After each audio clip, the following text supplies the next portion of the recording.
And I don't think that there's any one perfect place. I think there are places that are good for you at times in your life, from a social and family and career and opportunity perspective. Hopkins has always sort of met that for me, at least it has so far.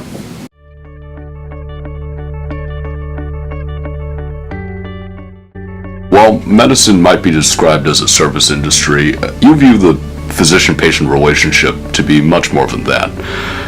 How do you partner with your patients? I think certainly you look back at the history of medicine, it was a much more paternalistic, sort of top-down undertaking. And I don't think at the other end of the spectrum, though, that medicine is purely a service industry. And I think many do see it that way, and I think there's been evolution towards that. The internet has helped open that up. There's a lot more information available to patients who are able to reach out and, for lack of a better word, demand or ask for certain things.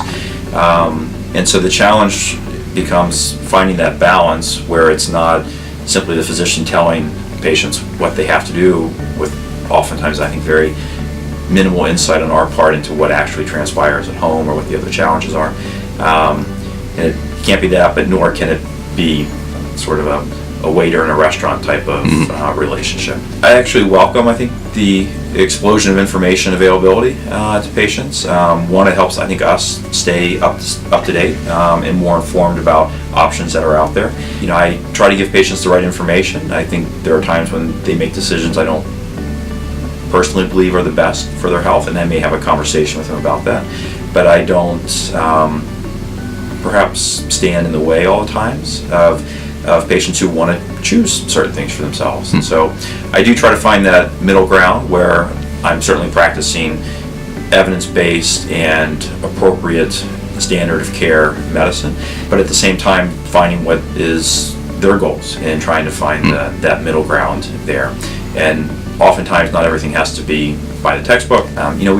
We have a patient population by and large, in East Baltimore that have a lot of social and financial and other challenges, and the right answer is not always achieving a certain lab value. And I think the right answer is oftentimes finding what is best for somebody, and that takes a little extra time. It takes getting to know people, but I think that's also what draws some of us to nephrology.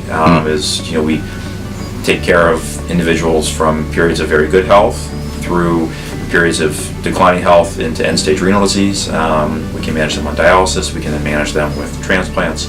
And so we really get folks throughout a whole life cycle, so to speak. So much like within primary care, where you may have a very long standing relationship with someone, you get to know them through a lot of phases of their life, we get similar opportunities, I think, within our field too. Thanks so much for your time, Dr. Sperati. Thank you. That was A CLOSLER Look.